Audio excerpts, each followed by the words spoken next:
There must have been an angel by my side. Something heavenly led me to you. Look at the sky, it's the color of love. There must have been an angel by my side. Something heavenly came down from above. He led me to you. He led me to you. He built a bridge to your heart all the way. How many tons of love inside I can't say. When I was led to you, I know you were the one for me. I swear the whole world could feel my heart beat. Yeah. When I lay eyes on you,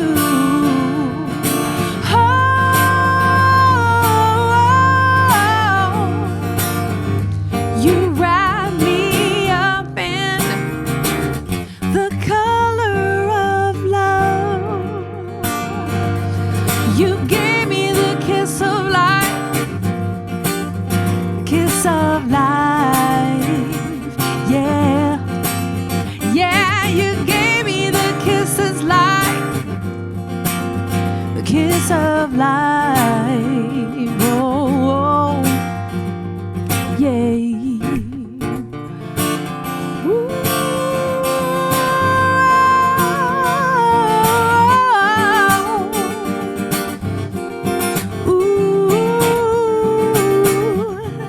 Yeah.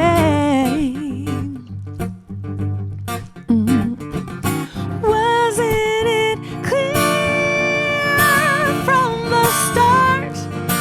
Look, the sky is full of love. Yes, the sky is full of love. Oh, you gave me the kiss of life, the kiss of life, yeah. Yeah, you gave me the kisses life, the kiss of life, oh, oh. Oh, you gave me the kiss of life, oh, kiss of life, yeah, yeah. You gave me the kisses life, the kiss of life, oh, oh. You wrap me up in the color of love. Give me good love, yeah. Must have been an angel, came down from above. Give me good love, yeah. Oh, you gave me the kiss of life, whoa, kiss of life, oh, yeah. You gave me the kisses life, oh, kiss of life, yeah, yeah, whoa, whoa, yeah, yeah.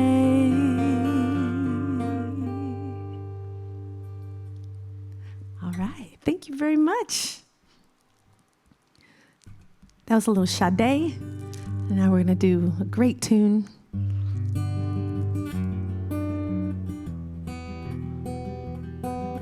By Fleetwood Mac.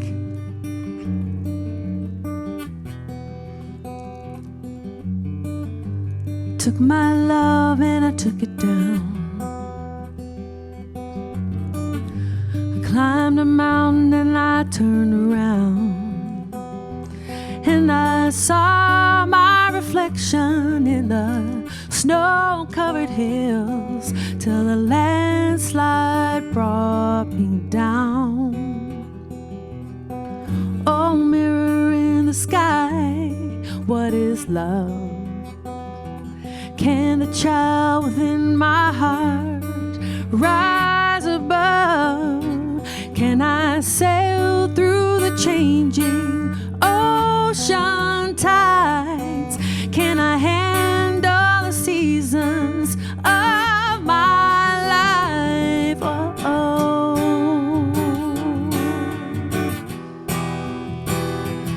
Oh, oh, yeah. Well, I've been afraid of changing, 'cause I build my life around you.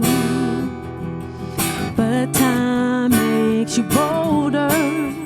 Children get older, and I'm getting older too. Well,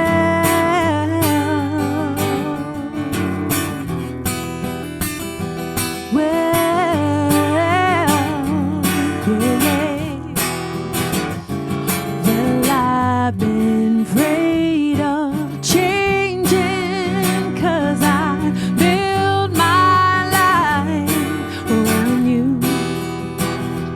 But time makes you bolder. Children get older, and I'm getting older too. Said I'm getting older too. Yeah, yeah.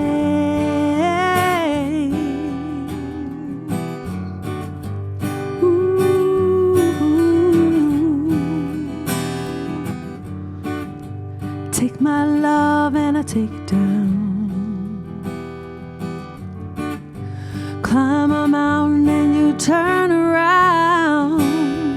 If you see my reflection in the snow-covered hills, well, the landslide will bring you down. And if you see my reflection in the snow-covered hills, well, maybe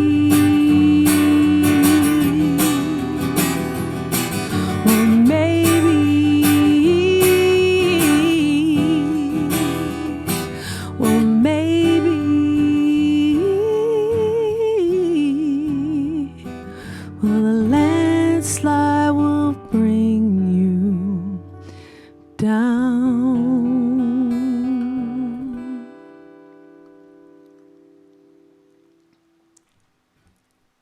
Wow, Rebecca and John, thank you so very, very much. Thank you all and welcome to our first virtual Hands Across Border for PCI. Now, we have got a chat room and a chat function going, and Leela, I want to let you know, that is Rebecca Jade. She is named the San Diego Artist of the Year, and you can absolutely see why. They're fabulous. They're going to be with us again here in just a few moments. So, my name is Clint Bell, and it is going to be my pleasure to be your Master of Ceremonies for the night as we continue to celebrate the incredible work that PCI does, not only locally here in San Diego, but across the globe. Now, we only have about 30 minutes together in this very exclusive VIP chat, so I want to get right to it and introduce our President and CEO, the incredible Carrie Hessler-Radelet. Carrie?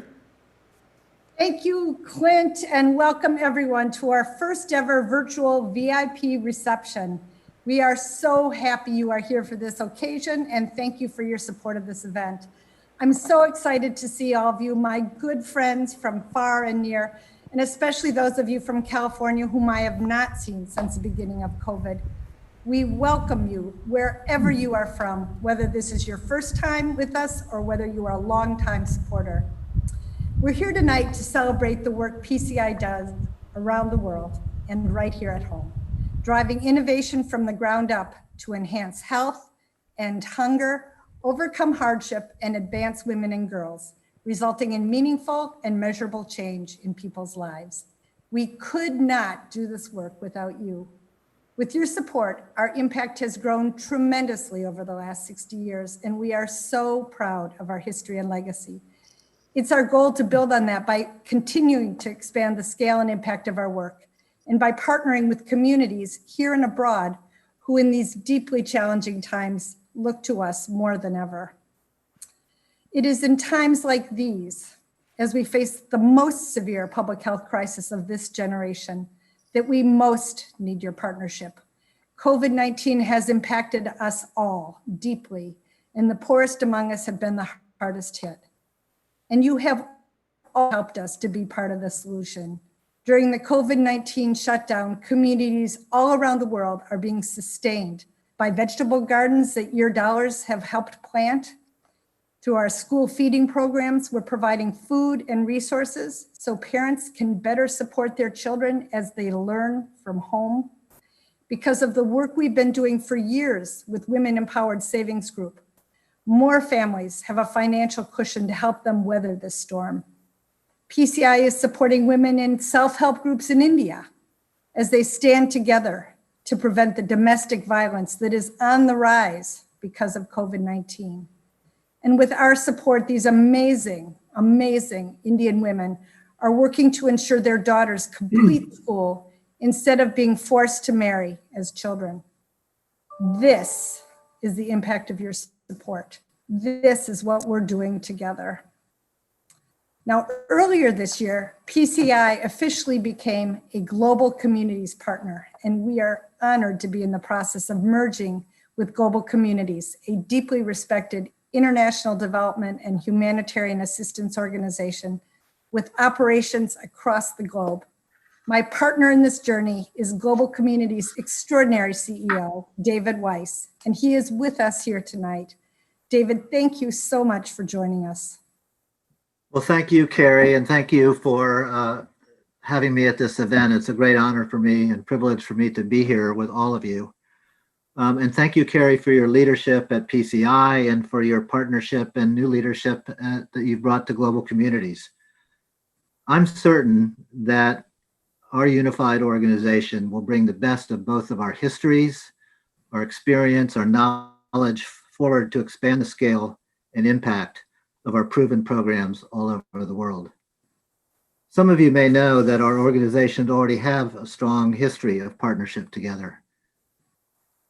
After the 2010 earthquake in Haiti, we collaborated on community-driven, comprehensive, resilience-based solutions to rebuild a devastated neighborhood in Port-au-Prince. Today, that neighborhood, Ravine Pintade, and additional ones that we've rebuilt since then, are still seeing better outcomes than their neighbors. Better housing, safer water and sanitation, more community spirit, and safer streets. That's the promise of a combined Global Communities and PCI. And I'm really, truly looking forward to seeing what we can do together in the future to advance vital health and humanitarian and development programs in San Diego, elsewhere in the United States, and across the world. So thank you again. Thank you so much, David. And now I know many of you are looking forward to hearing from our special guest, travel writer, TV personality, philanthropist, and our good friend, Rick Steves. In our main program, Rick is going to talk about visiting our program in Guatemala. But right now, I thought you'd like to hear some of Rick's travel tips and his predictions for post-COVID travel. I know I cannot wait to venture out into the world again. So welcome, Rick. It's great to have you with us. Thank you, Carrie. It's a delight to be with you and to celebrate the work of PCI. Yes, absolutely. So I'm going to start with the first question. What do you think travel will look like next year and beyond? Boy, I've spent a third of my adult life living out of a carry in the airplane-sized bag overseas. This is my first summer home here in Seattle in 30 or 35 years, I think. And I'm not used to not having a trip coming up. So it's part of my outlook. You know, I was just walking home the other day and I saw a snail on my neighbor's fence and I had to think escargot. You know, I'm wired to think about traveling and Europe is my beat. What it's going to be like next year, nobody knows. You can get all the experts on a panel together and nobody knows. We don't know how bad this virus pandemic is going to get, and we don't know how long it's going to last, and we don't know how well our country is going to deal with it.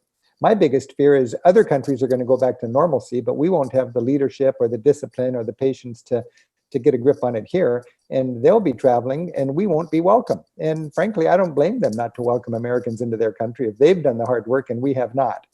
I just think it's kind of ironic that people are so anxious to get their economy rolling that they end up playing whack-a-mole with this thing. And the irony is we're going to have our economy rolling later. So, we will be traveling again. I'm convinced we will be traveling again. And we're planning on doing our tours in 2021. But I'm not about to take people's reservations for those tours at this point. We've got everything booked and we're ready to go. But I'm going to wait and make sure that we don't jump the gun.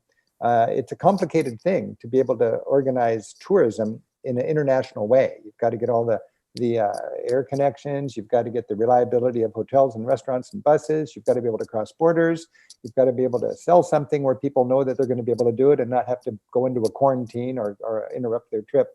So my middle name lately is Patience, and it's not a forte of mine. It's not an American forte.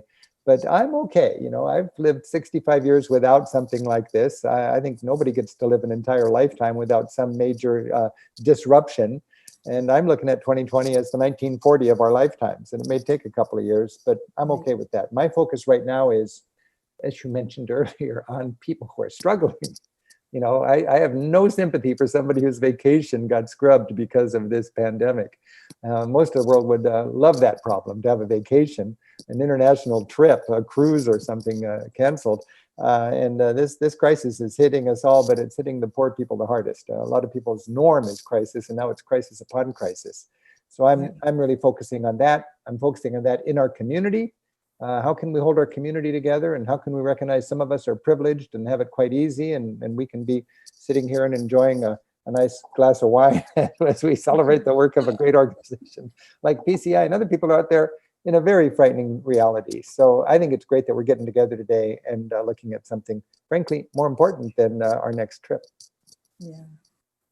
Certainly very exciting, and I know that with that chat window up, Rick, if you don't mind, a lot of our VIP guests have already populated a number of questions that they would love to ask you. So if it's all right with you, we'll do a little Q&A if that's okay with you.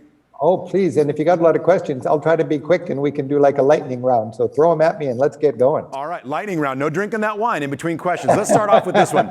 I set the rules. Connor asks, in this current age of COVID, how do you balance the risks of travel with the joyous, positive benefits of travel? Well, Connor, my whole idea of travel, Rick Steves travel, is the opposite of social distancing. It is getting kissed on the cheeks in Paris. It's crowding onto the squares and doing the passeggiata in Rome. It's going to a pub in Ireland and sharing a Guinness with people, strangers who are just, where they say strangers are just friends who've yet to meet. So, I'm going to take my time to get back there. Travel needs people. That's the mark of a good trip. And right now, I'm not scheming about ways to travel during COVID. I'm exercising my traveler's mindset right here at home. And that's what I'd recommend people in our country do right now. Have that positive spirit, that get out of my comfort zone, that curiosity, that try something new, that jump on that serendipity and make it positive serendipity right here at home. There's plenty of ways to travel at home. I'm certainly experiencing that myself, and I'm enjoying it. So international travel will wait. Right now, have the traveler's mindset at home and take care of our communities. Okay, all right. Well, Jason texts in and says, where is the first place you want to travel when we can travel again? Where's the first place you'd go? My niche is Europe, and that's my mission, is to inspire Americans to venture beyond Orlando. And the first stop in my mind would be Europe. I've got 50 books that I've lovingly built over the last decades, and they're going to be in a shambles as far as the reliability and the accuracy that I'm accustomed to, because Europe is experiencing a big commercial storm. I'm going to go back to Europe with my key researchers, and we're going to sweep through Europe like going through a beach after a big storm, and we're going to organize everything and make sure our guidebooks are accurate again. So I'll be going back to Europe to just check in. What marks good travel to me, it's just like what I love about my little community here north of Seattle, is the little mom and pop businesses, the entrepreneurial ventures, the guest houses, the B&Bs, the cafes, the little bistros, the trattorias, not the big chain stores, not the places that are going to survive this COVID because they've got the finances and the economy of scale and the infrastructure where they can survive this. It's the little idealistic mom and pops. That's what really makes a society, I think, pithy and unique. And I'm just hoping and praying that they'll still be here when this COVID is over, and that as consumers, we can remember that we shape the future that we want our children to live in by how we consume. And I'm all for these little mom and pops, whether at home or abroad. Okay, well then let me ask you this one as a follow-up. This one is from Willie. How can people find out about how they can travel most authentically? How can they find out about some of those little mom and pops? Well, authentically that's the way we like to travel. And that's what I like to think about Rick Steves travel, or what I call Europe through the back door. And, I've got a staff of 100 people here in Seattle, and we've made TV shows for 30 years on public television. We've got something called a daily dose of Europe on my Facebook page, and we've made all of our shows available for free streaming on YouTube or on my website. We can bring a lot of that joy of travel into our homes and share it with our loved ones. And we can remind ourselves that what we want to do when we travel is to find not just the cliches on stage, but we want to connect with people. And you can do that. And travel is going to open up. I mean, it won't be organized bus tours like is the primary thing of my work. It'll be individuals traveling. First, it'll be individuals traveling locally. You've got, in Washington State, we're doing road trips. In Paris, they're going to the French Riviera. In Rome, they're going to the hill towns of Tuscany and Umbria. And, the Swiss people are enjoying their Alps. Then it's going to be sort of adventurous individuals going out. I had a staff person here in Seattle whose boyfriend is in Spain. They couldn't get together because Americans can't go to Spain, but they could both fly to Istanbul. So they both flew to Istanbul. They had a wonderful time together, and then they flew home. Those are industrious, determined travelers. I have a cousin in Norway who just loves the Greek Isles, and she just went down to the Greek Isles knowing she'd have a 10-day quarantine waiting for her when she got home. But she took that inconvenience because she wanted to do that. Then things will get normalized for individual travelers, and after that, it will be organized travel like bus tours. But I think in the near future, you're going to have travel opening up for individuals. And the mark of a good trip is that authenticity that Willie was asking about. And that's exactly the philosophy of travel that I like to promote. And in so many ways, the less you spend, the more you experience. It drives you close to the ground, and you become a temporary local. Okay, so with travel, obviously one of the things that we love to do is we love to explore different types of food and really immerse ourselves in the culture. Jim asks, Rick, what is your favorite wine varietal? This has got to be an easy one. My wine varietal. It's a full-bodied red wine in Italy. I don't know a lot of Italian words, but that's corposo. Corposo means full-bodied. I'm not a sophisticate when it comes to wine, but I really go with this notion that you want to consume locally. And there's sort of they call it a beautiful marriage when you have a 0-kilometer meal. You go to a little agriturismo somewhere in Italy, and in a small town, you're staying on a farm, and they serve you this rustic meal, and it's all grown right there on the farm or in the village, and that includes the wine. And then in that rustic, salt of the earth kind of environment, you've got this beautiful marriage of tastes, and the wine fits the cheese, which fits the prosciutto, which fits the smile on the grandma's face as she sees her son gripping that wine bottle and the family's name on the label as she pours it into the glass of this American who's traveled half around the world to share this with them. You gotta love that. And you don't need to be a sophisticate for that. You've got to put yourself in a situation where you enjoy that amazing cultural cuisine sort of mix. I like the notion that a smart eater going to a good restaurant can look at the menu and know where they are and what month it is. Because a good restaurant and a smart eater understand you want to eat locally and you want to eat with the season. If you go all the way there and you're just hell-bent on porcini mushrooms and they're serving white asparagus, well, you can have some frozen porcini mushrooms if you want, but they'll kind of think you're a fool. Or you can go with what's fresh right now. So I would just say, eat with the season and go for that 0-kilometer meal. Okay. Margie asks, she's booked on a trip to India next month or late October. Do you think it'll happen? India for Margie. What do you think? India is my favorite country, Margie. I just love India. It wallops my ethnocentricity. It rearranges all my cultural furniture. It humbles me. I thought I knew what music was until I went to India. I thought I knew what time was and what love was and what so much is. And you go to India and it's just like, whoa, there are different ways to see things. And that you bring home then this empathy for people on this planet that you never really appreciated before. And India is the richest experience. Whether we can go to India safely with COVID or not, nobody knows. It depends on how they handle their virus and how we do here in the United States. Again, I would say we need to keep our travel dreams alive. This virus can cancel our travel plans, but it can't cancel our travel dreams. And we need to be patient. We owe it to ourselves and our loved ones and the people we want to visit with that we don't push this. Just take a breath, employ that traveler's mindset here at home, focus on encouraging your neighbors to embrace science, and let's celebrate leadership. If a leader can not do whatever the polls wants him to do, but tells us what is good for our communities, we need to support that, because we've got to get our act together so America will be traveling with the rest of the world, because the rest of the world is making progress on this, and we will too. Okay, so this one is from Pascal. He says he knows that you are working on a book about European master artworks, and would you be willing to share a few of your favorites? Well, I just happen to have a brand new book that just came out. Pascal, I don't know. It's almost like I asked you to ask that question. I love this book, and I got this book out about a month ago. It's the 100 Greatest Masterpieces of European Art. And as a tour guide, I just love to help people, go to a great piece of art. Oh, I could talk about each one of these and share them with people. Every one of these is a trip in itself. And art appreciation, to a great extent, is how much context do you bring to that sightseeing? I love to see art in situ, not in a museum necessarily, but in situ, where it was designed to be. And then I love to know what was going on during that time, who paid for it, what was the agenda, and in that context. I like to see things and understand things as if I lived right in that generation. A printing press, what's the big deal? Well, if you go back 500 years, you realize what a big deal a printing press is, translating the Bible into German so local people could read it instead of it being interpreted by some priest in Latin. That's a big deal if you go back 500 years ago. Leonardo da Vinci and these guys incorporating mathematical laws so they could show a three-dimensional scene on a two-dimensional surface using math. That's a big deal if you've never seen a moving image or you were living 500 years ago.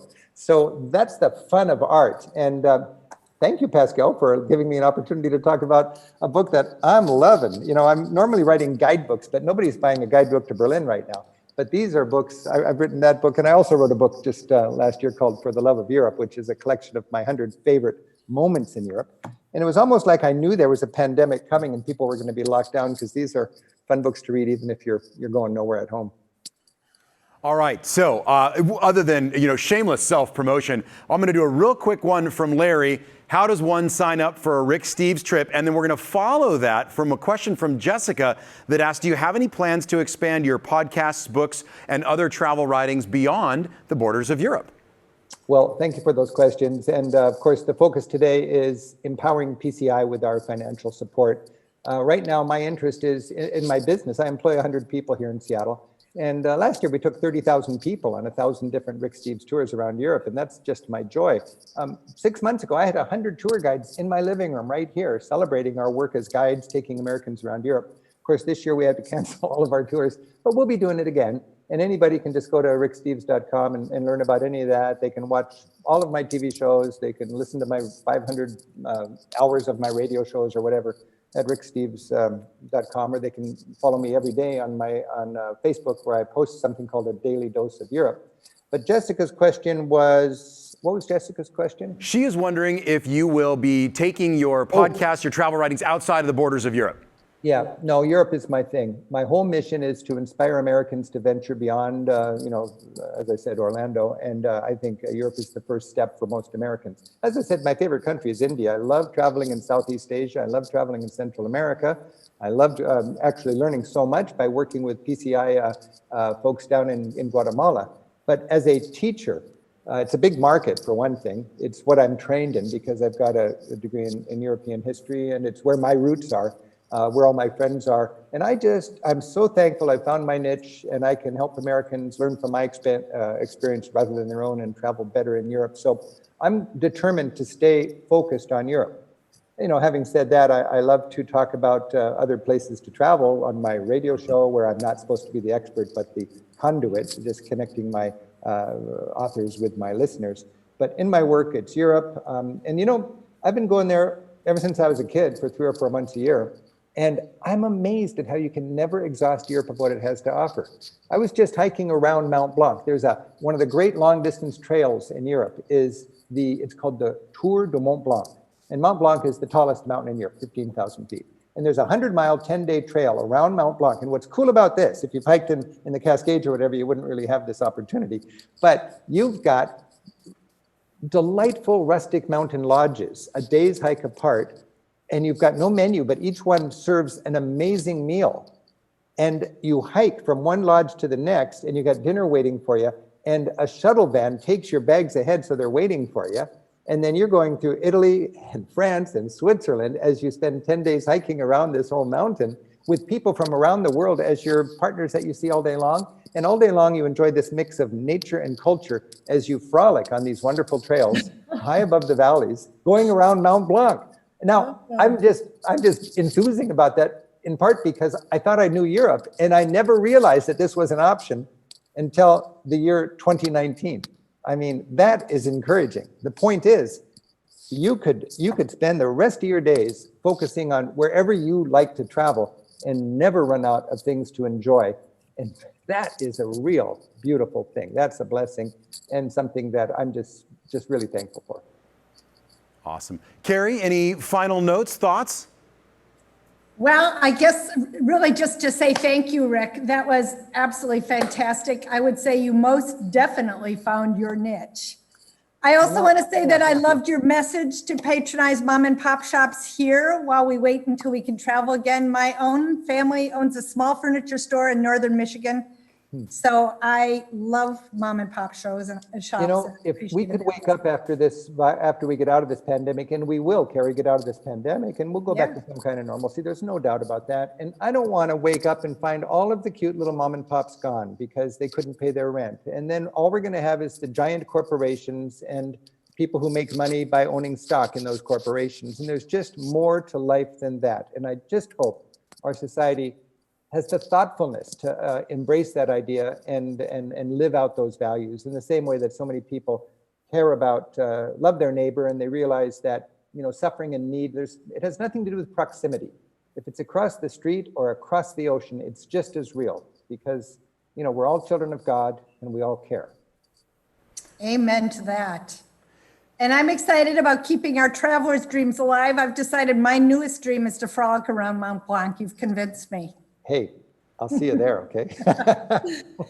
Thank you all so very, very much. To all of you, our VIP guests, thank you for staying with us. Rick, Carrie, David, so wonderful to have you on the stream live. We're going to be back in just a little bit. For those of you that received word to change your stream or to click on another link, you don't need to do that. Just stay right here, and our program continues in just a moment, and we're going to get started with the incredible Rebecca and John.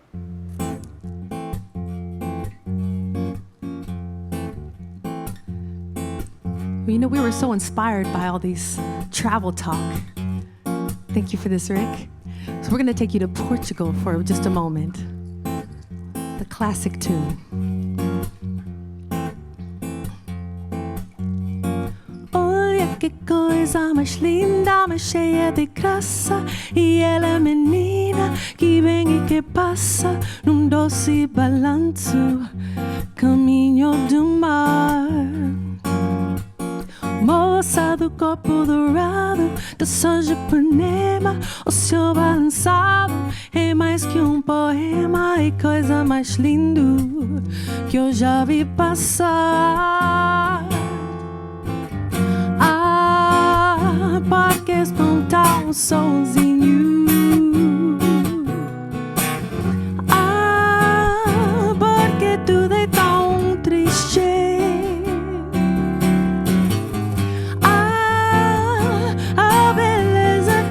Existe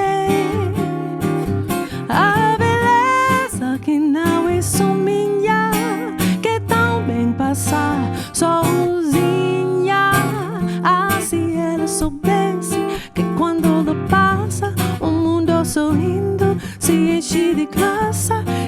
fica mais linda por causa do amor.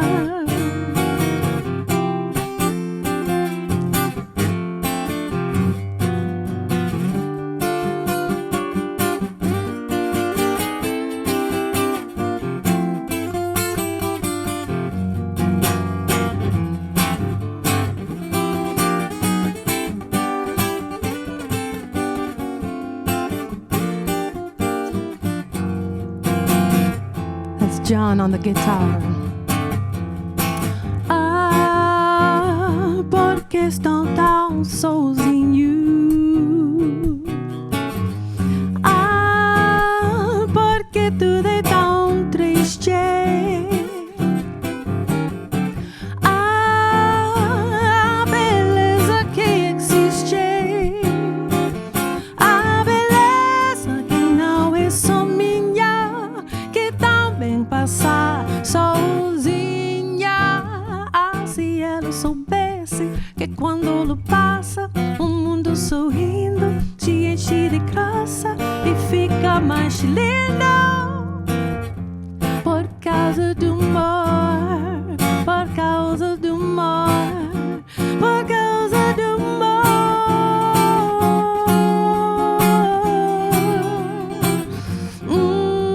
The girl from Ipanema, the girl from Ipanema, the girl, the girl, the girl, she doesn't see.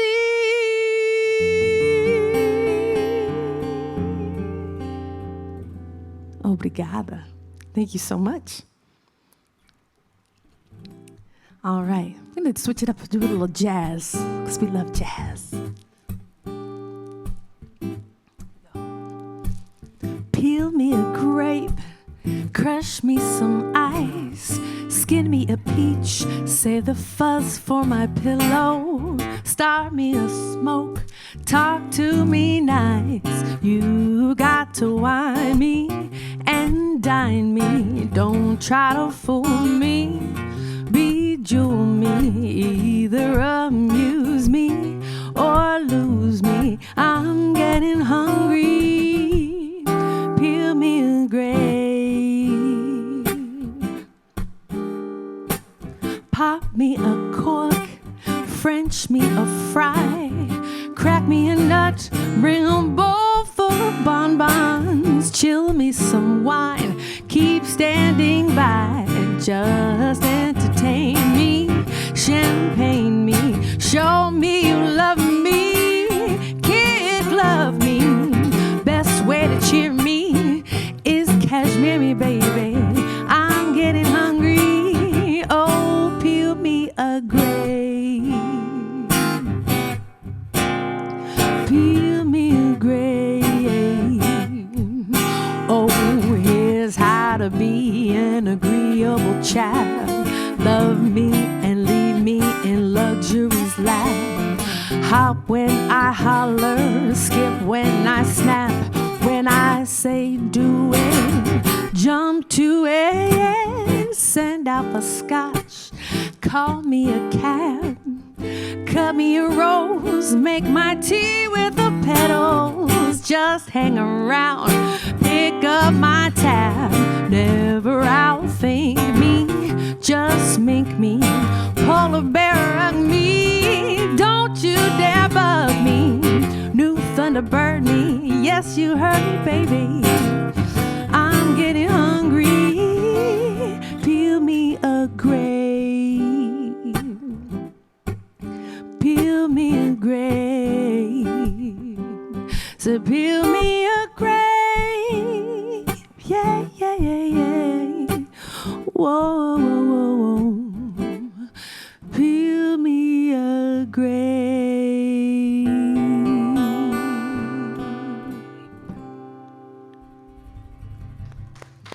Wow, absolutely incredible. How about a round of applause right there on your couch for the fabulous Rebecca Jade and John joining her on guitar. Thank you guys so very, very much. We are so incredibly honored. For all of you that have just joined us and tuned in tonight to support PCI and the changes that we are making in the world and right here at home. We are so excited to be welcoming a nationwide audience. My name is Clint Bell, and it is my pleasure to serve as your MC. I have had the opportunity to work with PCI now for several years, oftentimes as the host for our annual Hands Across Borders Gala. The more I learn about what PCI does, the more I value the work that they are able to accomplish. And now, more than ever before, we need all of you and we need all of your support. We have a phenomenal night with wonderful entertainment. We've got some fabulous auction opportunities that are going on right now, and we have a very special guest, the incredible Rick Steves. To get us started for our evening together, please welcome and join me in giving a round of applause for our President and CEO, Carrie Hessler-Radelet. Carrie? Thank you, Clint. We are so glad you're hosting Hands Across Border again. And good evening, ladies and gentlemen.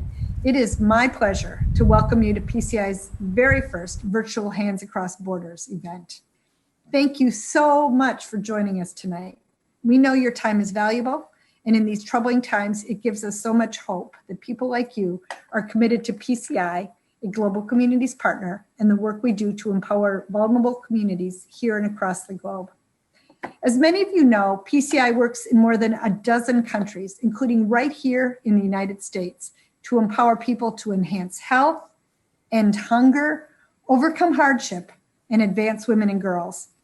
We partner with families and communities to help them solve their greatest challenges, whether it's providing access to clean water, nutritious food, education, fighting human trafficking, improving birth outcomes, teaching women how to start their own businesses to support their families, or helping communities rebuild after disaster in a way that makes them more resilient for the future.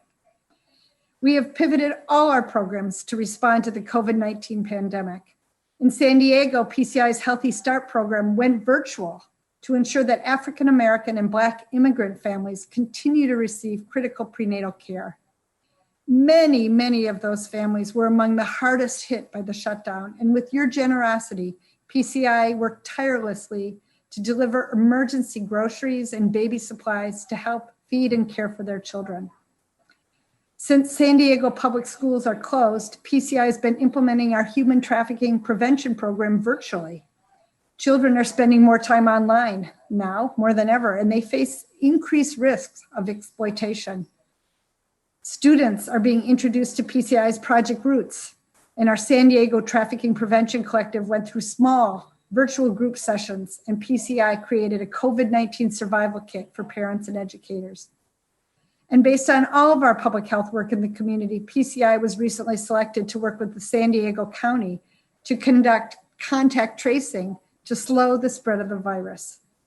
Globally, through our program staff, our school and community partners, and our network of women empowered groups, PCI is dispelling myths about COVID-19 and educating communities on the importance of hand washing, wearing masks, and taking steps in order to prevent COVID.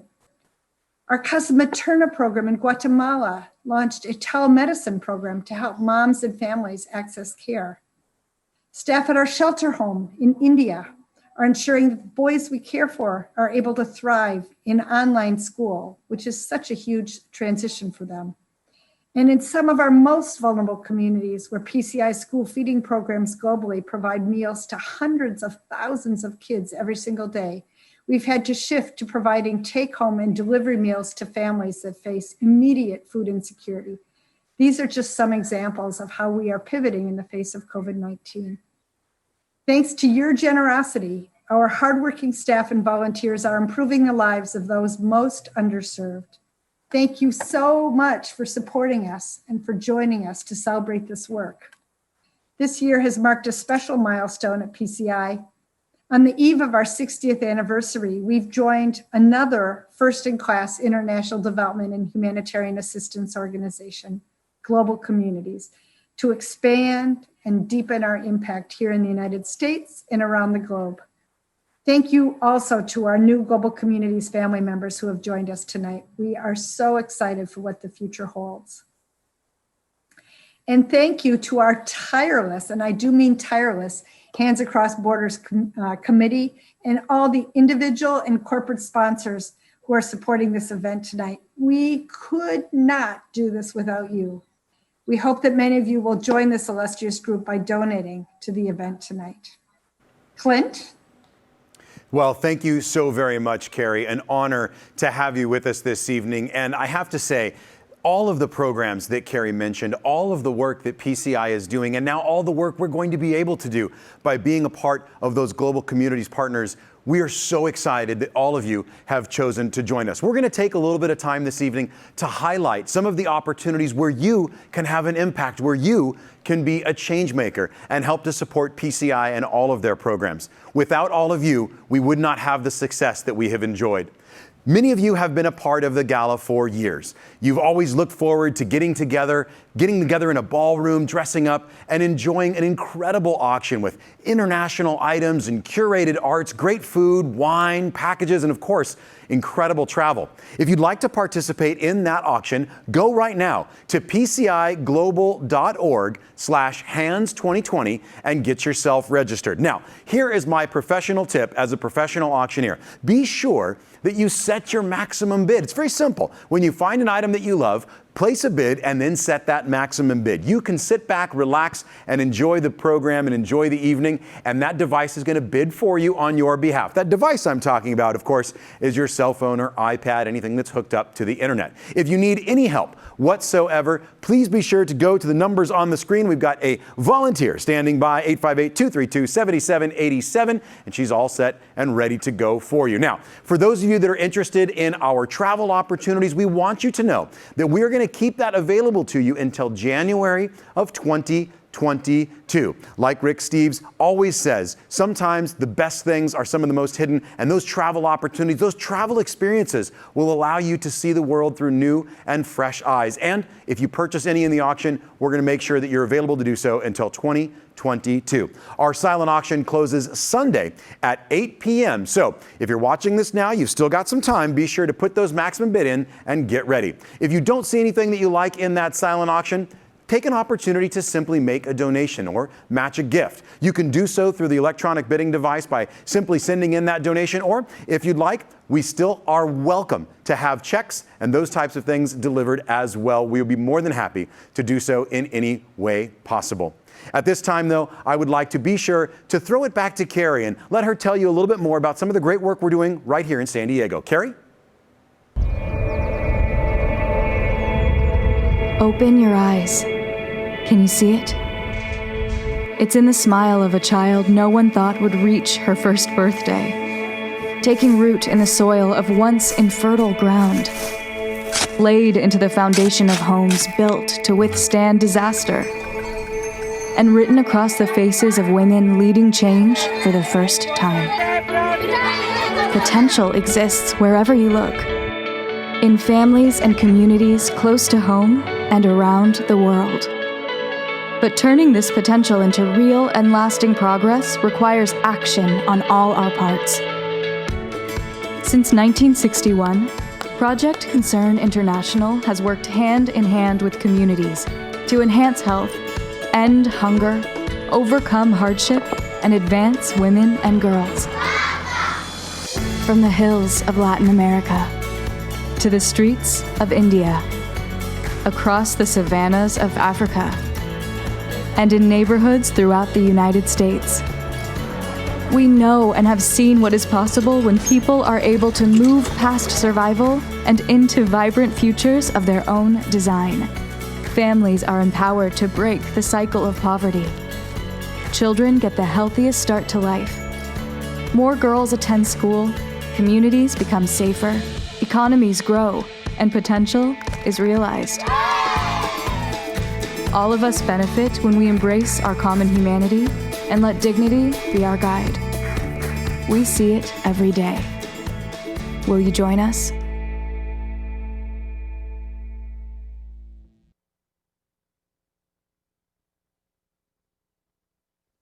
You've answered that call by joining us tonight. Thank you again. As all of you know, our country is having important conversations about racial inequality and injustice right now. and you may be hearing about the staggering health disparities faced by Black moms in this country. Black mothers in the US are 3 to 4 times more likely to die from childbirth than white mothers, and Black infant mortality is twice as high. PCI's Healthy Start program helps African American and Black immigrant women in San Diego have healthy pregnancies and healthy babies, and strengthens families by providing ongoing care and parenting education until those babies turn 2. Let me share a short video with you that depicts this important work. Starting a new journey can be filled with uncertainty, but you don't have to take those first steps alone. PCI's Healthy Start program works with moms and dads to navigate pregnancy and parenthood with confidence. Certified childbirth and parent educators from diverse communities empower parents to get quality medical care, prepare for childbirth, understand baby care, and receive breastfeeding information and support. PCI's Healthy Start program empowers families to give their children the best chance at a happy and healthy life. My navigator, Mary, helped me out a lot. To me, she was more than just a navigator. She did more than just her job for me. She was more like a friend, a confidant, someone I can trust. I learned that no matter what your situation is, there's always help. Don't be ashamed, don't be afraid, because everyone needs help. Everyone struggles in their own way, but with help, we struggle a little less. This is my youngest, I should say. She's my second daughter. And Miss Mary helped us out a lot. And we're so grateful and thankful for her.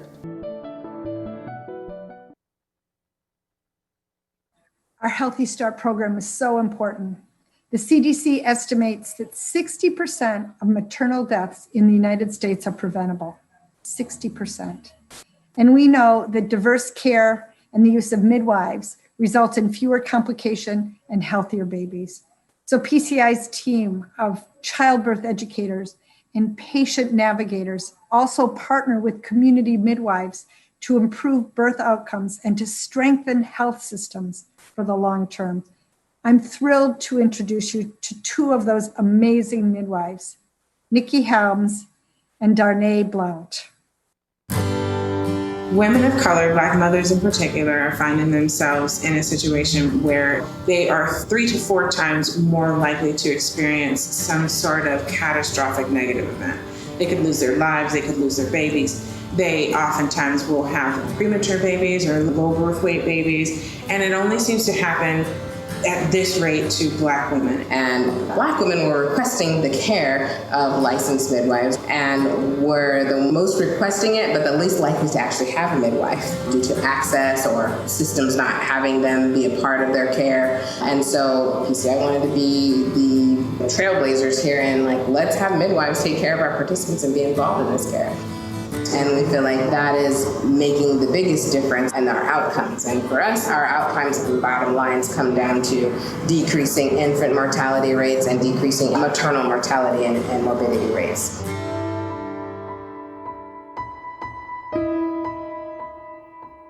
The very first families that was actually within the program. This particular mom was a military mom. She had already had 1 son. And she said she had nothing but white care providers and felt like every time she would talk to them and say this is what's going on for me, that she wasn't being heard, that they would dismiss her, and she was devastated. 6 years later almost, and she's pregnant again. She's like, I'm making a new plan. I'm gonna find me a Black midwife. I show up, and she's just like, whoa, this baby's barreling through me. This was a game changer for her. It healed her trauma from her previous birth. And it was a really important opportunity for these PCI clients to really be able to see someone who looks like them and provide that care for them, and the difference that can make.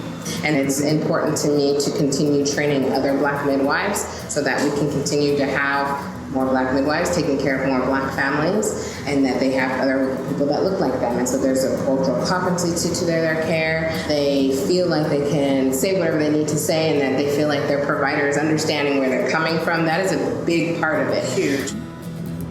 I feel like you get way more holistic healthcare by being a participant of the PCI program. It really feels like this work is what I was supposed to be doing. This has always been my goal, is to take care of Black families, Black communities, Black immigrants. And I feel like I can really see the impact of the work that PCI is doing in collaboration with us, in collaboration with For the Village, and that it's necessary and absolutely 100% needed. Because if it's not us, then who? You know, who's going to be caring for these moms and these babies? Right. So yeah, love PCI.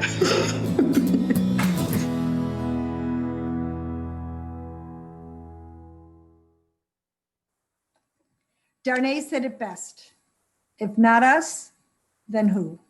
We have the power to make a difference and even to save lives.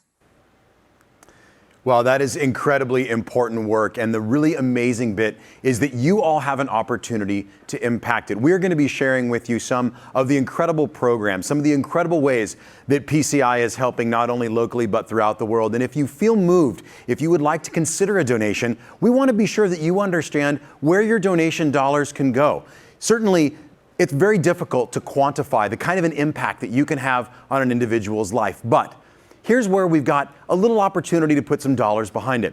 For example, you just learned a little bit more about the childbirth educator and doula opportunities. For $10,000, we can make sure that 40 women have access to that program right here in San Diego. For $5,000, we have the opportunity to provide things like emergency supplies, including diapers, groceries, and car seats for 20 refugees.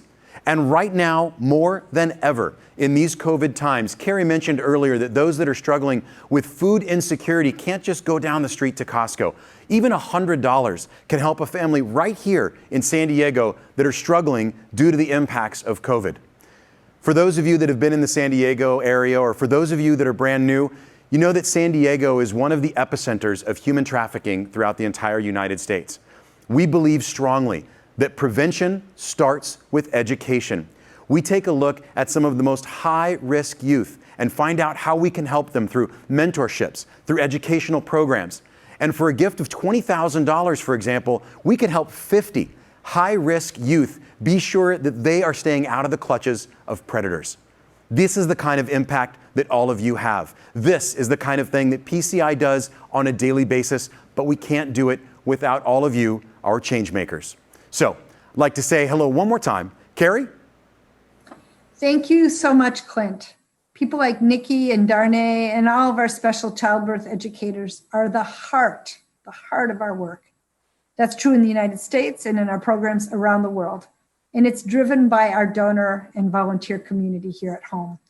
I want to introduce you now to some other PCI staff and volunteers who travel to see our work and meet the people in our partner communities. This is PCI through their eyes.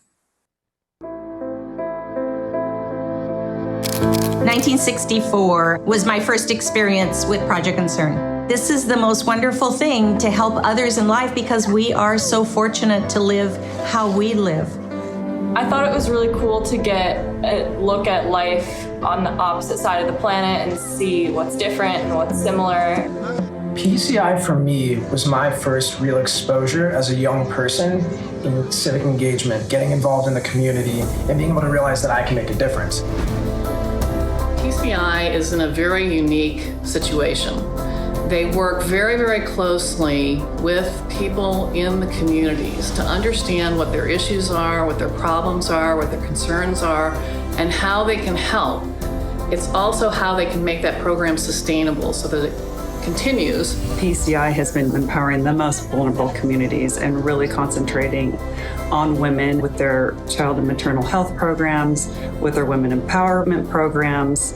They were at the forefront of developing an anti-trafficking prevention collective here in San Diego.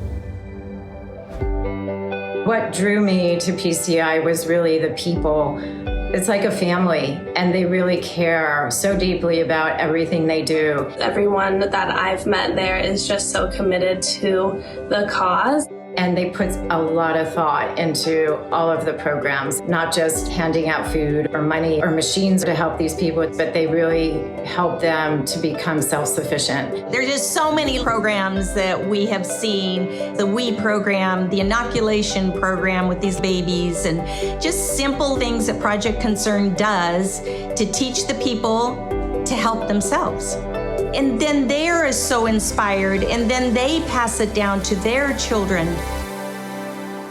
I love the direct impact it has to the community because I get to see the effect of our project immediately. Maybe if it's water, you see the face of home. That's the reason why. The world is impacted by COVID, and PCI as an organization has done great interventions. That frontline worker might be saving many families and many individuals from this disease. It forces me to be more responsible to the mission to continue empowering the communities. Everything is very special at PCI. We have a portfolio that is very varied, working in maternal and childhood health. We work in resiliency. We work in urban and in rural areas. I believe that PCI, through their Women Empowered program, have really cracked the code, because at the end of the day, when you empower women and when you give them a little bit of economic edge, everything changes in the community. Lives change, the world changes, right? Because women pay it forward in a different way. When I was asking families and friends in order to help support, I knew that the money that was being put towards PCI was actually really going towards these communities and towards efforts to help uplift them. Not just short, small installments, but really long-term efforts to help bring people better quality of life. For PCI to come and reach out to one of the worst places academically, and through this program, you have given the children of Tanzania a chance to life. So thank you so much for reaching out to us. PCI has the infrastructure and the ability to create an alliance to meet every need. And they're so efficient in the way they run their organization. This is absolutely turnkey philanthropy. Because the generosity of our donors that allow us to do the work that we're doing and that is so significant for so many families is just incredible. So a big appreciation for all of our donors tonight.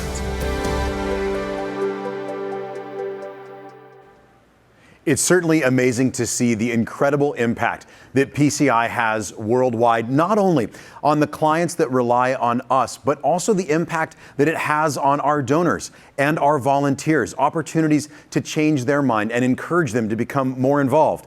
Even if you can't travel and visit PCI's life-saving programs, you can make a direct impact by donating.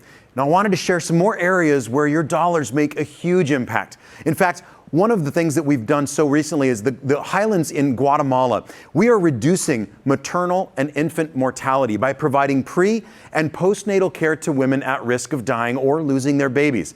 And for example, $10,000 can help PCI provide full care for 40 at-risk moms and preemie babies at Maternal Waiting Room Casa Materna. At $3,000, it's an opportunity to provide shelter, a year of food, education, medical care, skills and vocational training for at-risk youth at PCI Shelter Home in India, all doing so in a loving and caring environment. And for $1,000, we can provide 50 pastoralists with AfriScout. This revolutionary application helps lead nomadic livestock herders to pasture and water for their animals in the rangelands of Kenya.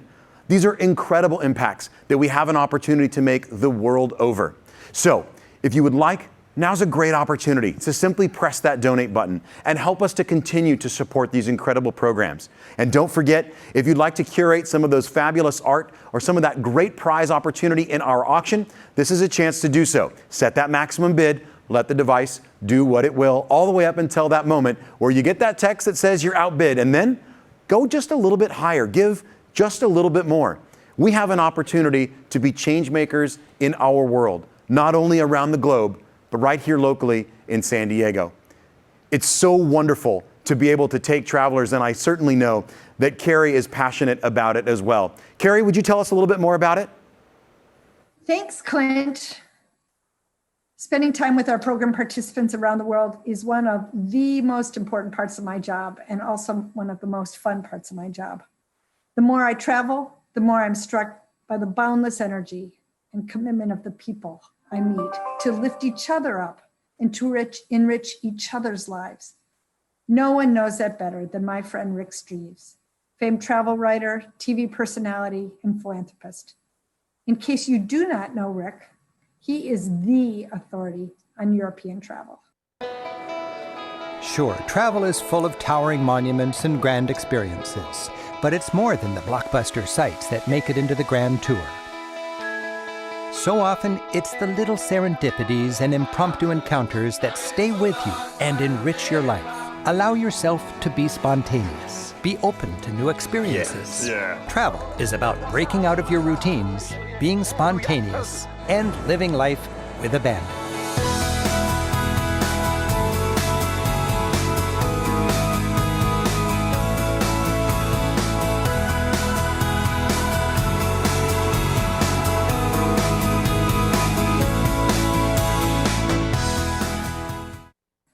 This is the Rick that most people know.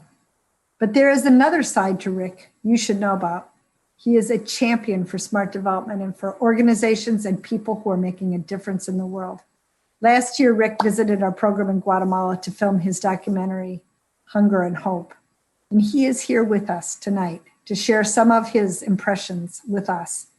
If you've been on Rick's Facebook site, you might have been following the video clip of Rick visiting us in Guatemala. Hi, I'm Rick Steves. I'm learning about farm life in Guatemala and the importance of water filtration and smart stoves and chimneys. And I'm understanding also the importance of letting farmers not be subsistence farmers, but actually be diverse and grow food for your family to consume, but also to grow food for the market. Because the new sensibility is farmers need to connect with the global economy. And the farmer here, Simon, works very hard, and no longer does he grow one crop for subsistence, but now he's got a plot and he grows cabbage or cauliflower for export. And export just means Guatemala City, but that gives him money to develop further. For instance, Simon has an interest in raising rabbits, and he brags that one of the reasons why his cauliflower is so big and healthy, and I'm going to show you one in just a minute, is because of his rabbits. And these rabbits started as a gift from a local NGO, and they gave them 5 rabbits, and Simon took a little bit of his money, and he's got these rabbits now, and they are thriving, and the rabbits fertilize his field. And Simon says his cauliflower is this good because of rabbit dew and rabbit urine. And this is all smart development. And for me, this is hopeful. This is development. And if we work together, there can be more stability and more peace, more dignity, and real development.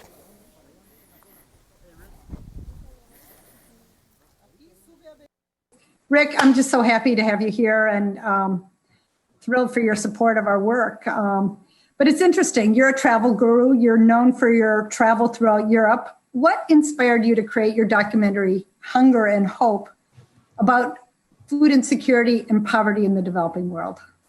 Well, Carrie, first of all, I'm so delighted to be here. Every time I get together with you, I'm sort of inspired about how everybody can make a difference in their own way.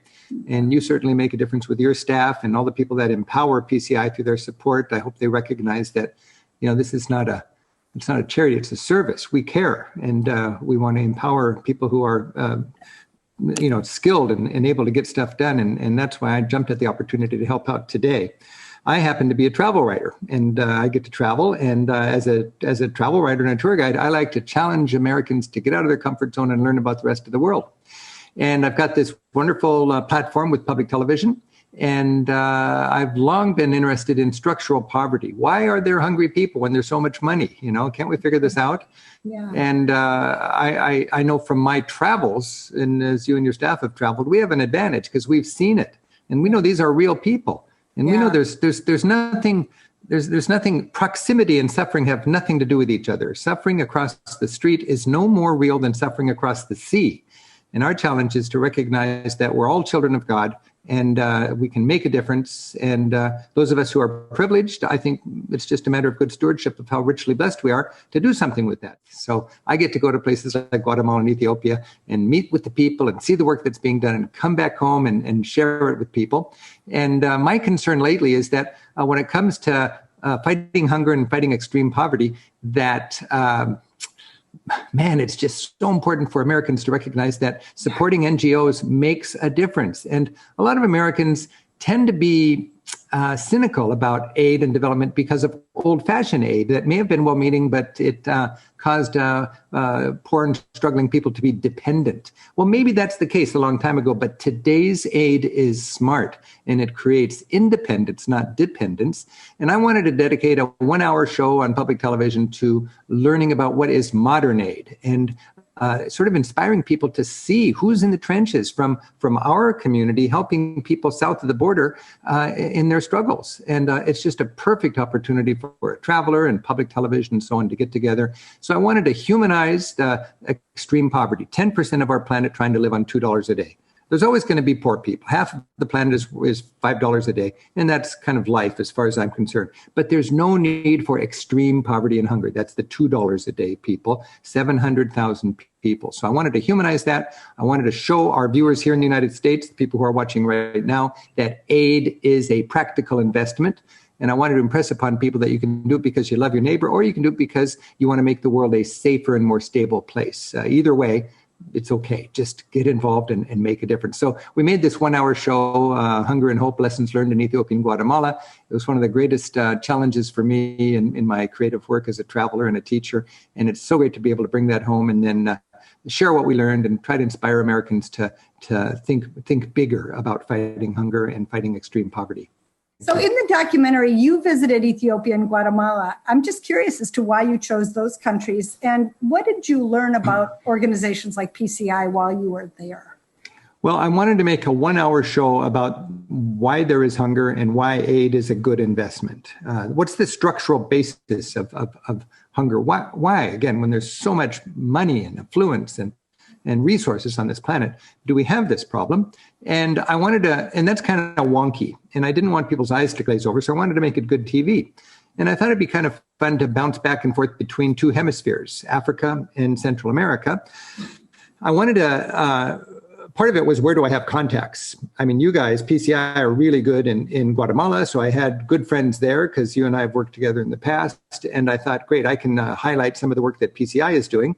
And the Gates Foundation is really good in Ethiopia. They basically own the NGO work in Ethiopia in the way of they are connected with the government, and whatever Gates wants to have happen in Ethiopia for a TV crew, we can make it happen. So with partners like you and Gates and a few other organizations, I was able to, as kind of a rookie when it comes to development aid work, have access and have experts to walk with as I learned about this as a, sort of somebody steep on the learning curve.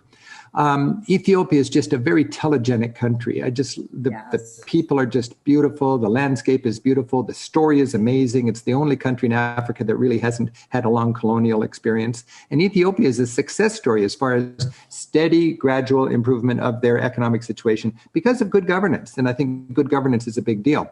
Guatemala, on the other hand, was a very appealing place to visit because it's one of the most indigenous countries, or it has an Indian population that really is just so much fun to get to know, and also to understand the racism that's in a lot of structural poverty. So you got half of the country who are who've been there long before the Hispanics came and so on, and they happen to be the poorest people, which is so often the case. So I wanted the most indigenous country in our hemisphere to be either Bolivia or Guatemala. And Americans have a big place in their heart for Guatemala. I had some good contacts in Guatemala. So I thought Guatemala and Ethiopia would be good destinations. Carrie, I had to be careful not to do a travel log because we didn't do any of the famous travel sites. These countries were used as a classroom for teaching the basics, the rudiments of poverty. Why is there poverty, and why is development aid from NGOs like PCI a good investment? Why is it smart, and what difference is it making? One of the funnest things for us was seeing the world unfold before you as you were visiting Guatemala and meeting the farmers that we work with and the moms that we work with and seeing the way you engaged with people. What was it that surprised you most about visiting Guatemala? And I'm pointing out Guatemala because that's where we spent time with you. Yeah, because PCI was really my fixer, you'd call it, in Guatemala. Yes. And to be able to walk with farmers whose parents and grandparents had farmed that same land, and to be able to hear in their voice, translated, but in their voice, the struggles that climate change has caused them. How all of a sudden, all the rules are changed. And all of a sudden, what used to be the hunger season that started every April, now it starts in February. Yeah. And to realize how real that is and to understand the humanity of it. These challenges, whether it's COVID or climate change or whatever, they hit the poorest countries hardest, and they hit the poorest people in the poorest countries hardest. So to see that, on the other hand, to see people I understand about half of the world's population is smallholder farms, and this is so exciting to see the small family farms, and in Guatemala to see the importance of land reform, where people can get firm title to their land. That's a big deal.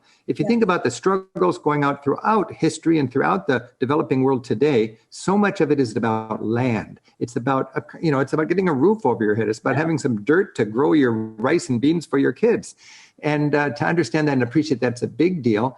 And then to get to know these farmers whose families have just grown corn and tried to subsist for generations. And now, with help from an NGO like PCI, to learn that you can use your soil smarter, you can use seeds smarter, and you can get involved in the global economy. You're no longer a subsistence farmer trying to get through the winter just with enough corn, but you're dedicating half of the land to your basic staple crop like corn, and the other half is diversified, and you're growing snap peas or sugar peas, and you don't even like sugar peas. None of your kids eat sugar peas, but you're selling that in London, and you're getting into the the value chain, and you are becoming an entrepreneur. And we walked with a great farmer named Pedro, and he was walking through his snap peas. It was like way up on the side of a volcano somewhere in Guatemala, and he said, I feel like I'm walking through money when I'm walking through my snap peas. And I was eating them the whole time. My producer said, Rick, stop eating the peas.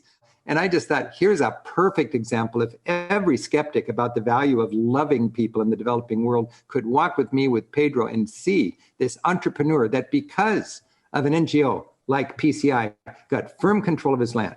He got help to know the importance of good nutrition for their children, that they got an appreciation of taking care of their soil and about using smart seeds in the consideration of climate change, and that we're able to tap into the global economy. This should just get every skeptic about, kumbaya kind of loving your neighbor and giving him money. It's so real you get down there. And this is something that any capitalist, any person anywhere in the political spectrum should embrace. This is enabling people to work hard and to be stable, and not to leave their country out of desperation and come to the United States, but stay there, work on land that's their families, with their son and daughter who will own that land when mom and dad are gone. I just was so inspired by it. And I could talk all day about the experiences I had, thanks to my friendship with organizations like PCI and others that let us walk in the fields with these farmers and sit in the circle with the moms that were learning the importance of hygiene and good nutrition for their kids. One thing we're working with you on is your Climate Smart initiative, and climate change is such a huge issue, especially in places like Guatemala and Ethiopia, and it's one of the major reasons for migration to our country. You want to talk about that as a barrier to progress? Yeah, as a tour organizer, I just think it's only ethical that I pay for the carbon that we emit when our people fly from the United States to Europe to meet my tour buses. And I learned that, it costs $30 smartly invested in third world development aid from a climate smart point of view to mitigate the carbon a privileged American creates when they fly to Europe and back for their vacation. I like this idea of just tackling the low hanging fruit. What's an easy thing? Well, people deforest the land when they have to go out scavenging for firewood. And they got to cut down trees to have their firewood so they can cook their food and have their fires going on at home. You can have a smart stove. And a smart stove takes about a quarter of the firewood, And it also has this chimney so that you don't have a room filled with smoke that causes respiratory problems, especially for the moms and the children. There's a lot of reasons why you would want to invest just a few bucks in a smart stove, but that's an example of how an NGO can help empower local people to be healthier, to do their work, and to do it while having less of a negative impact on their environment.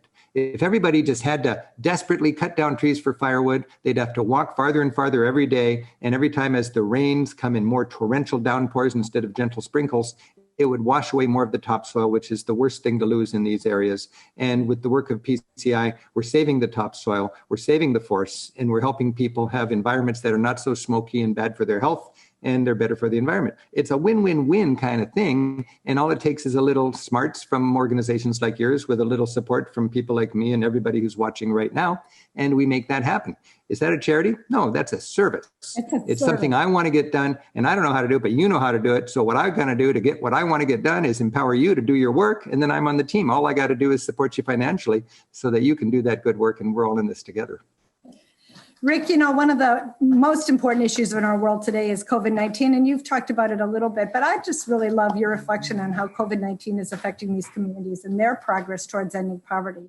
COVID is going to, you know, a lot of people die from the disease, but in the developing world, we got to remember that far more people are going to die from the dislocation and the disruption of transportation and supply chains and so on that's going to come with COVID. So we've got to realize that we've got good people with working at PCI and all sorts of other NGOs that are down there in the trenches helping out in a very sensitive and culturally appropriate kind of way. But because of COVID, it's hard to get to places. It's hard to get to those health posts that are off the grid.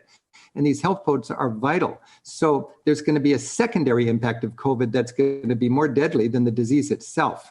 And if we've got people down there working to help these struggling communities during times of COVID, and they don't have enough financial wherewithal to do their work, there's really no excuse for that. So especially during COVID, I think we need to keep the wheels turning and to keep the fueling the tanks for the people who are dedicating their careers to helping people in the developing world. It's I'm so inspired by people who are aggressive enough and smart enough and talented enough to get really high-paying, exciting jobs here in the rich world, who have chosen, just because they've got big hearts and they honestly love their neighbors, they've chosen to dedicate their careers to helping people south of the border, knowing they're never going to make the big bucks or get the esteem you might get in some skyscraper in a big city. But they're the heroes in my mind, and they are the heroes, and they're doing it right now, and they're doing it courageously in times of COVID. And it makes me more determined than ever to keep the NGOs that enable them to do their work well funded so that people can get through this time north and south of the border. You know, I think that the people who are attending today are people who are interested in fighting extreme poverty, are interested in the same things you are, and are committed to PCI. But how can they learn more about fighting extreme poverty, and what can they do to help end it? And I'd love to hear you talk a little bit more about Hunger and Hope and where they can access it if they haven't seen it already. Love to have you talk about your book. The show, Rick Steves, Hunger and Hope, Lessons Learned from Ethiopia and Guatemala. It airs on public television all over the country. People can watch it anytime for free on my website at ricksteves.com or on YouTube, or you can just search for it online and watch it streaming. But I think that's a very powerful first hour. But I hope it just is an appetizer and inspires people to reach out more. We got to get serious about climate change, and we got to get serious about getting through COVID in the developing world. And then we can continue to eradicate hunger on this planet. And when we do that, our country will be more stable. In the last generation, we have cut extreme poverty by 50%. It went from 2 billion to 1 billion. That's exciting. We got it down to 10% of the planet. Again, I'm not some sort of guy that thinks everybody can have 2 cars in the garage. I don't think that's possible. But we don't need extreme poverty. Half of the world's trying to live on $5 a day. Okay, we just want to address the desperation, the hopelessness that comes with that $2 a day level, where the United Nations says this is the cutoff for extreme poverty and hunger. And I think that we would be motivated to help stabilize this planet by giving people reason to hope. That's what I called it, Hunger and Hope. And PCI is giving millions of people, if not directly, at least indirectly, the reason to hope and to work hard and to stay home. But the challenges are serious when you've got climate change and we've got COVID. And I've seen it, and I've seen how gratified mothers are to be sitting down and learning the importance of nutrition. It's not just calories, it's good calories, you know. I've seen it when we learn how mothers, and I got to say it's mothers because Modern Aid and PCI knows this and embraces this as well as every other on the ball NGO. It's the women that are the nurturing ones, and they take responsibility and they take care of their community. And time again, when we educate and empower the women in these developing societies, that's where we start getting traction and making real progress. And of course, the moms are the ones with the kids, and the moms need to know that you got to wash your hands or the kids are going to get diarrhea. You got to give them smart nutrition or they're going to be stunted. And we got to educate kids, and governments are getting it. NGOs certainly get it, and the local people want it. We don't need a bunch of people with their university degrees. We need people who are literate and then who get their vocational training, and then they're eager to get into the workforce. So long-winded answer, but you asked me how can people learn more? Well, first of all, I really enjoyed packing everything I couldn't put into the show in this book.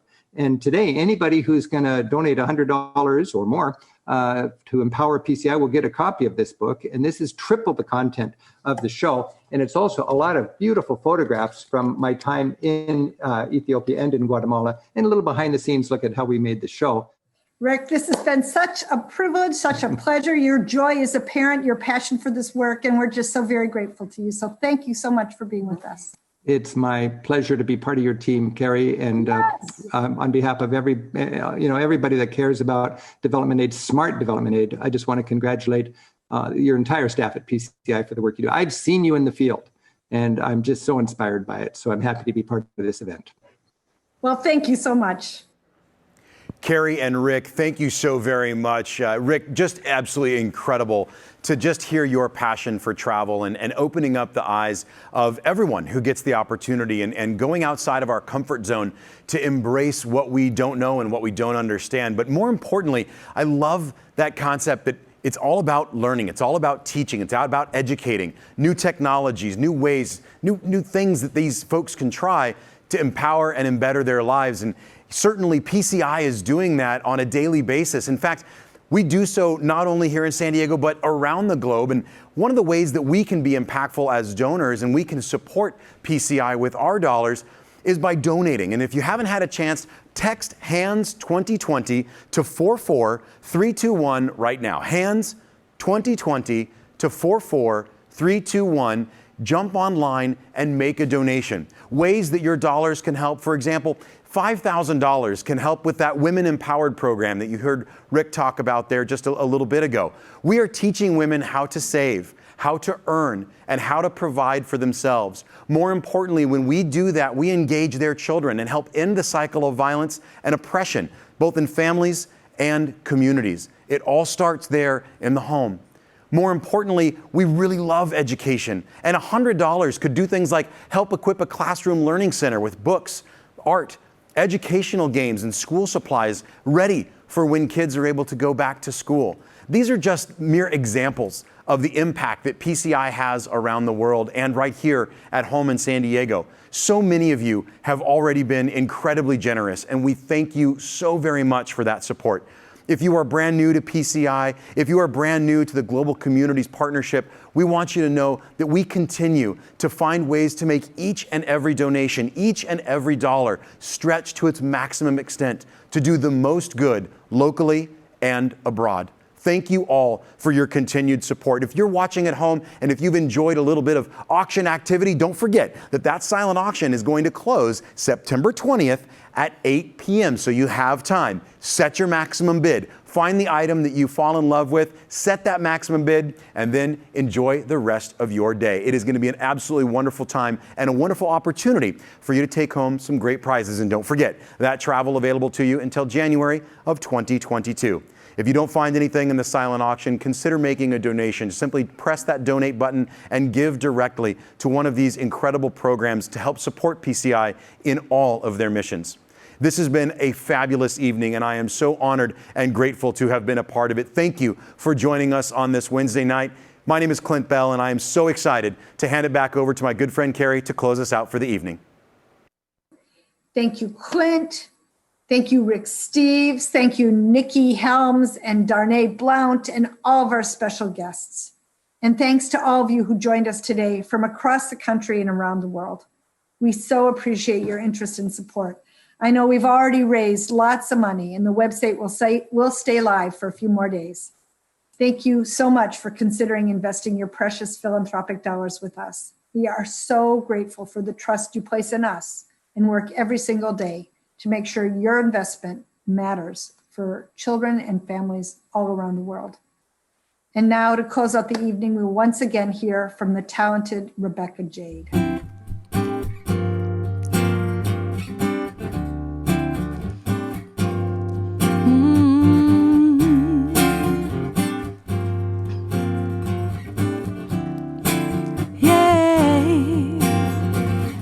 Diamond life, lover boy. We move in space with minimum waste and maximum joy. City lights and business nights. When you require street car desire for higher heights. No place for beginners or sensitive hearts. When sentiment is left to chance. No place to be ending with somewhere to start. No need to ask, he's a smooth operator. Smooth operator. Smooth operator. Smooth operator. Coast to coast, LA to Chicago, Western Mail. Across the north and south to Key Largo, love for sale, yeah.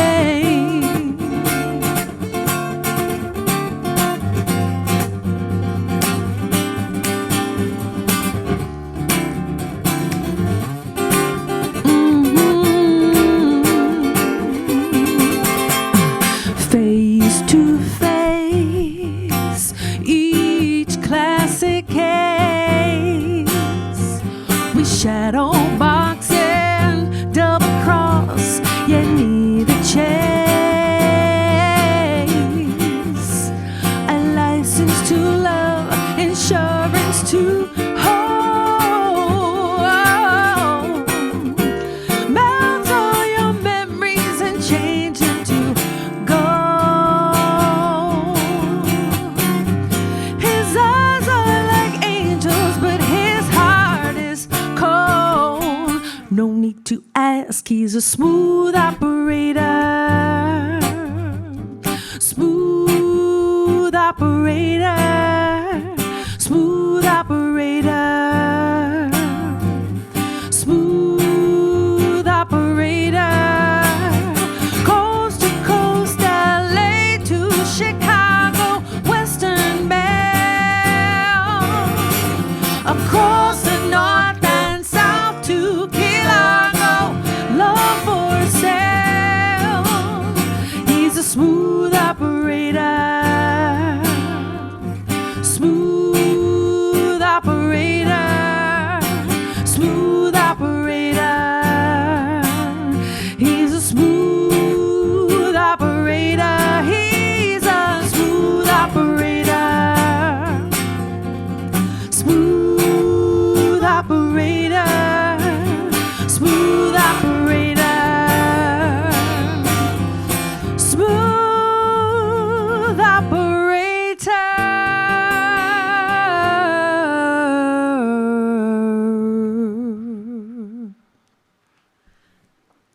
All right.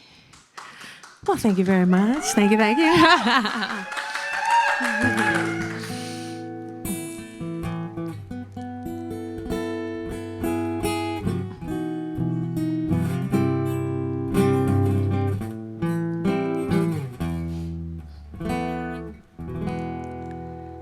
I I pray you'll be our eyes and watch us where we go, and help us to be wise in times when we don't know. Let this be our prayer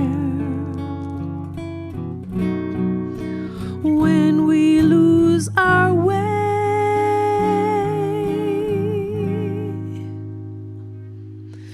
Lead us to a place, guide us with your grace, to a place where we'll be saved.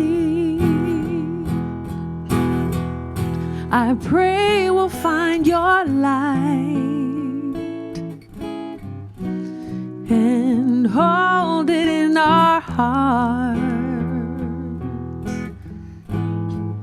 When stars go out each night,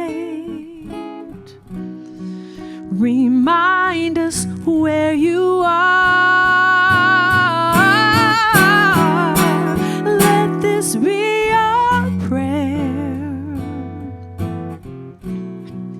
when shadows fill our day.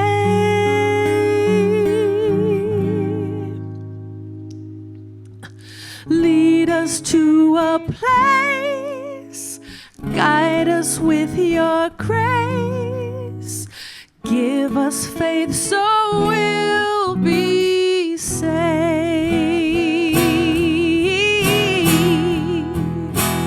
A world where pain and sorrow will be ended, and every heart that's broken will be mended, and we'll remember we are all God's children, reaching out to touch you, reaching to the sky.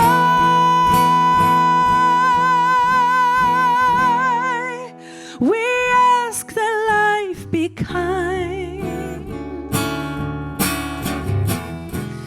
and watch us from above. We hope each soul will find another soul to love. Let this be our prayer, just like every child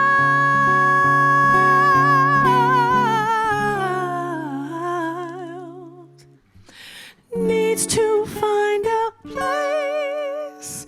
Guide us with your grace, give us faith so we'll be saved. Needs to find a place, guide us with your grace, give us faith so we'll be saved.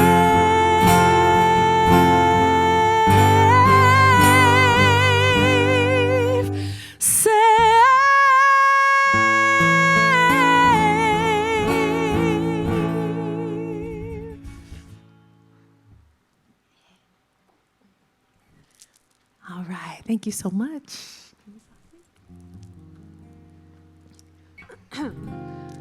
Strumming my pain with his fingers,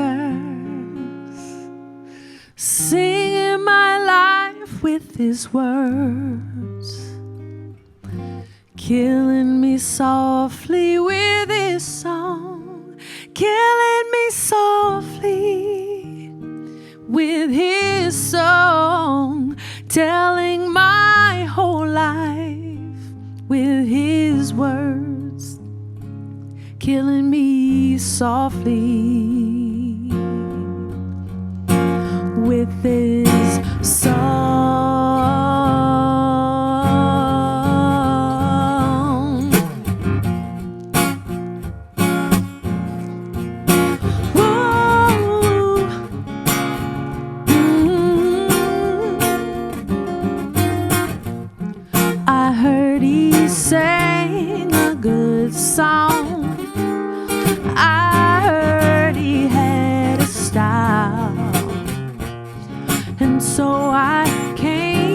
see him and listen for a while.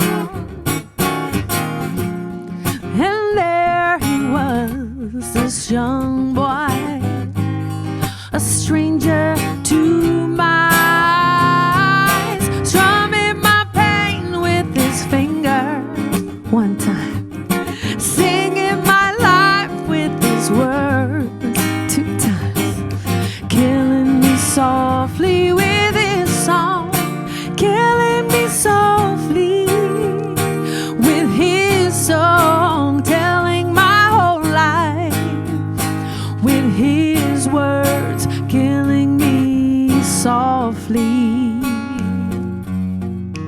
with his song.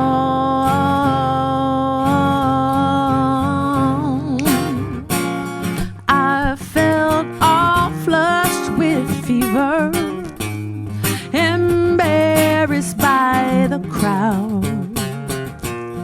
I felt he found my letters and read each one out loud. Yeah, I prayed that he would finish, but he just kept right on, strumming my pain with his fingers. He was singing my life with his words, killing me softly with his song, killing me softly with his song, telling my whole life with his words, killing me softly with his song. Whoa.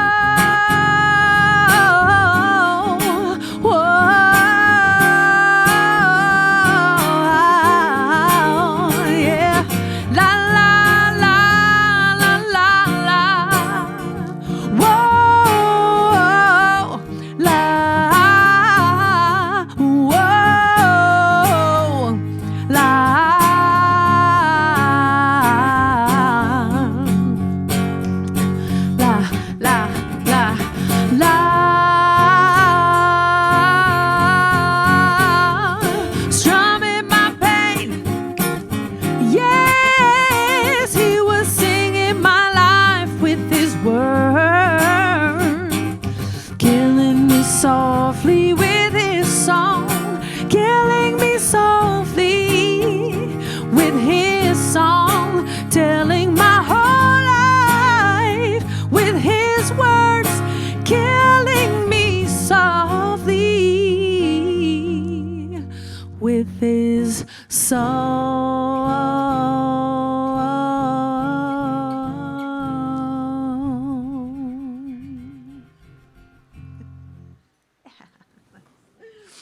Thank you so much. Thank you. All right. We're going to do a little Beatles tune for you, but not in the typical way. Yeah.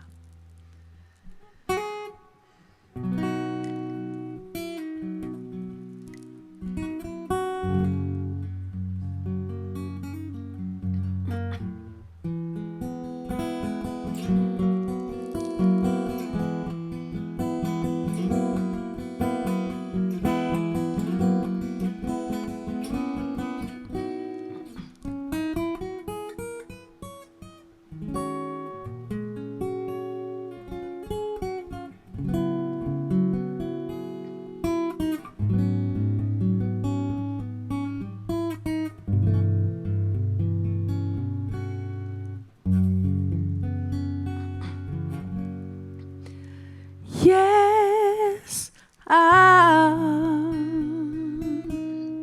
tell you something. I think you'll understand when I say that something.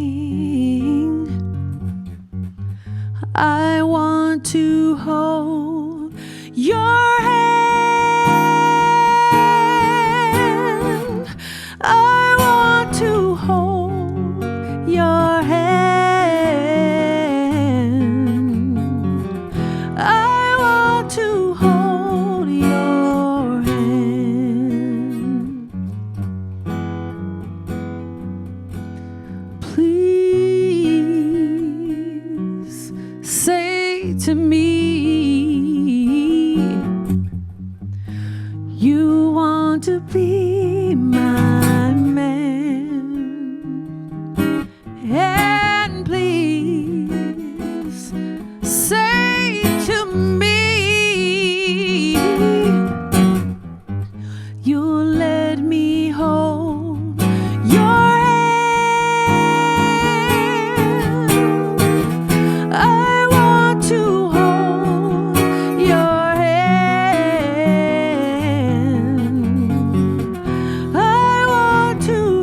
It's your feeling that my love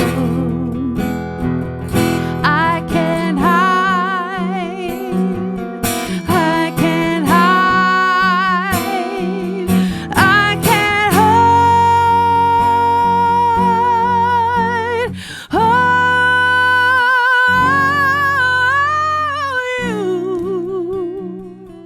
You've got that something I think you'll understand when I feel that something. I want to hold your hand. I want to hold your hand. I want to hold your hand. Yeah, I want to hold your hand. Please let me hold your hand.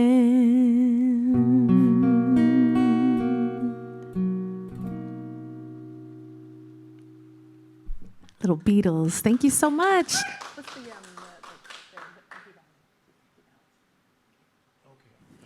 That was a pretty, I love that rendition. It actually was created by a local jazz virtuoso, incredible artist, Peter Sprague. So I had to give him a shout out on that one.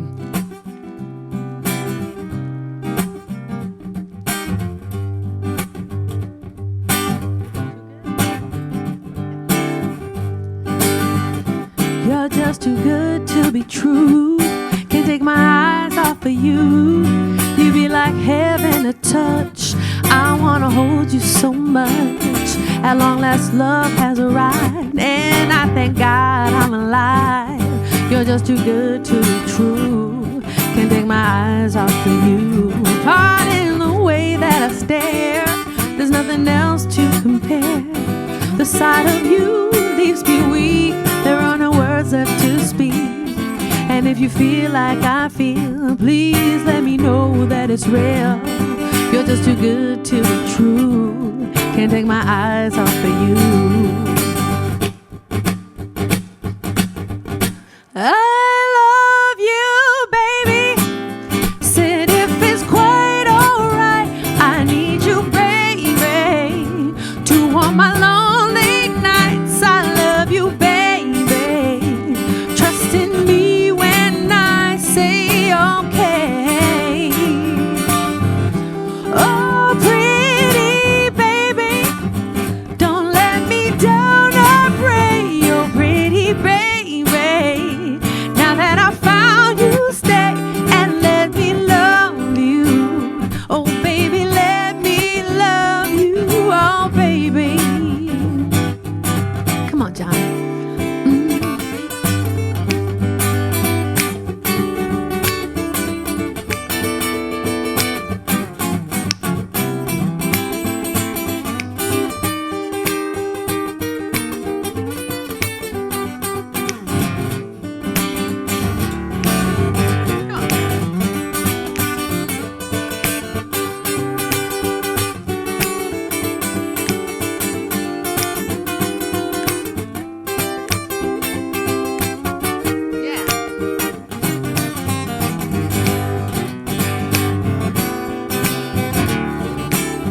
That's John Harford on the guitar, y'all.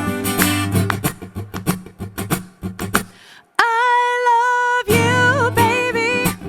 Said if it's quite alright, I need you, baby, to warm my lonely nights. I love you, baby.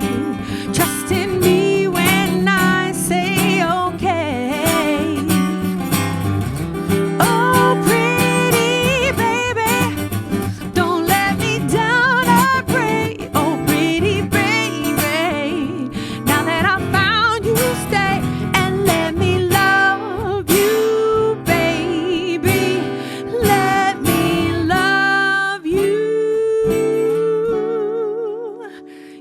just too good to be true.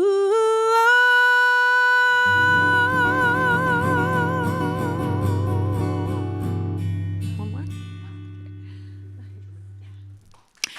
Thank you so much. All right.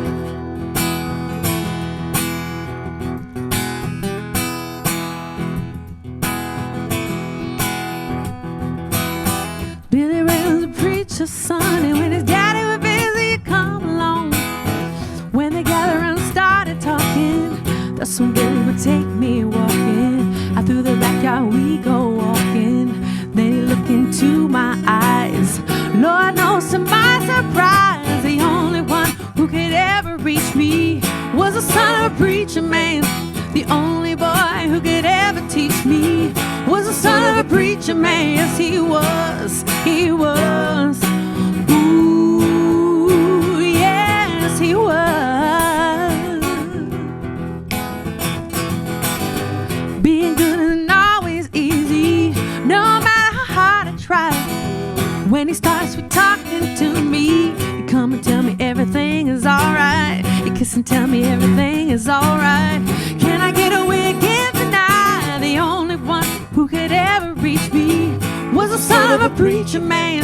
The only boy who could ever teach me was the son of a preacher man. Yes, he was. He was. Ooh, yes, he was. How will I remember the look that was in his eyes? Still the kisses from me on the slide. Taking time to make time, telling me he's all mine. Learning from each other, knowing, love to see how much we grow. The only one who could ever reach me was the son of a preacher man. The only boy who could ever teach me was the son of a preacher man. Yes, he was. He was. Ooh, yes, he was. Yeah. Yeah.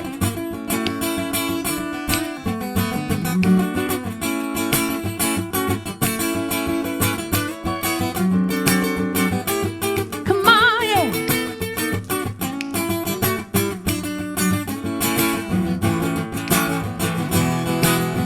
Ooh, the only one who could ever reach me was the son of a preacher man. The only boy who could ever teach me was the son of a preacher man. Say the only one who could ever reach me was the son of a preacher man. The only boy who could ever teach me was the son of a preacher man. Yes, he was. He was. Ooh, yes, he was. Yeah. Whoa.